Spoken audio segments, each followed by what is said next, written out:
This is the Renault Captur, and it's a pretty big deal. This is Renault's biggest selling car, even bigger than the Renault Clio, which shows you just how crazy people are going for compact crossovers. This one is brand new for 2020, and it's had quite a few tweaks. The main changes are the looks. It has a new front end with C-shaped headlights borrowed from the Clio and a slightly larger body to provide more interior space. The side has large wedge-shaped sills that give it a more sleek appearance, while around the back you have some very stylish new LED taillights as standard. The whole thing is massively customizable too, with dozens of color combinations for the body and roof in particular. In all, it's quite a looker and is up there with the nicest looking crossovers on the market right now. Right, that's the important stuff out of the way. You got to look sharp. Now we can move on to some of the more practical elements, like is the car actually usable? I want to start with the key actually, because it looks very weird. Renault, you do the worst keys in the game, but it's actually very, very impressive because this car has keyless entry. So in theory, if I approach it, it should actually unlock as long as I have the key in my possession. And right on cue, it unlocks. And if I walk away or throw the key away, it should lock. How cool is that? Right, the boot, always important in a compact crossover, and if you know me, you know I love a good boot, and this is a good boot. Unfortunately, it doesn't have a power tailgate, so you gotta lift it yourself, and it also doesn't have anything fancy like a mega box, which you get on the Ford Puma, but it does have a very clever floor. Check this out. By default, it lies virtually flush with the rear end, so it makes it easy to load stuff in and out. But you can also lift it and load stuff underneath. All your valuables can be hidden out of sight, all your gold bullion, your hand sanitizer, your toilet paper can all get stashed under there away from prying eyes. Plus, if you want even more space, you can lower the floor and give yourself even more room. Then you have the pièce de résistance. Check this out. There's a handle that lets you move the rear seats back and forth to give you even more space in the boot. I told you it was clever. In the rear, you definitely don't want to sit here when the seats are pushed forward because even when they're pushed back, it's not the biggest car in the world. However, having said that, there's okay legroom, okay headroom, and I'm 5'11", and the car comes with a pair of USB ports, easily accessible, and they're full-size USBs down here on the center console. Plus, when you arrive at your destination, these seat pockets are actually big enough to accommodate a smartphone that can hide your stuff away from prying eyes. Speaking of storage, the door pockets are a decent size, not massive, but big enough to accommodate a drink. Oh, and there's one really, really cool touch back here. You know on fancy SUVs when the door covers the door sill? Well, the Captur's got that too, which means the door sills never ever get muddy, which means your kids will always have clean trousers when they get in and out of the car.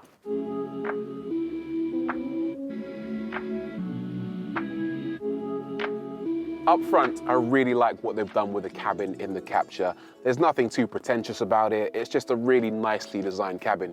We'll talk about this screen in just a second. It looks ridiculous, but it works really well. Let's first of all talk about this floating center console, which looks really cool first and foremost, but it's also useful. Underneath you have a wireless charging mat, so you can charge your phone without cables, or if you want to use cables, there's actually a pair of full-size USB ports alongside a 12-volt power outlet. More manufacturers should do this, okay? I've been in too many cars where the USB ports are hidden in some obscure place where you can't find them. Now, in terms of practicality, there's a lot of storage here. You've got storage for your bits and bobs up here, another storage area below that for this ridiculous key, a couple of cup holders, decent sized door bins, although the world's smallest storage compartment in the center. As for general usability, I really like it, okay? You've got 3 knobs for your climate control. This one increases the fan speed, this one increases the temperature, and this one controls where the air goes. Nice and simple, no silly touchscreens to worry about.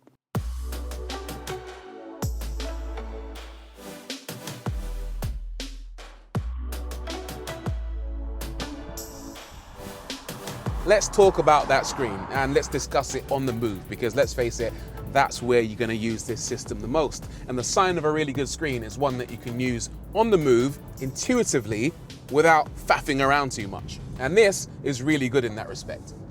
This system, unlike most, is based on widgets. And by that I mean groups of related icons that perform similar functions. So on the home screen, you've got your navigation widget at the top, then your media widget at the bottom left, and then your phone widget at the bottom right.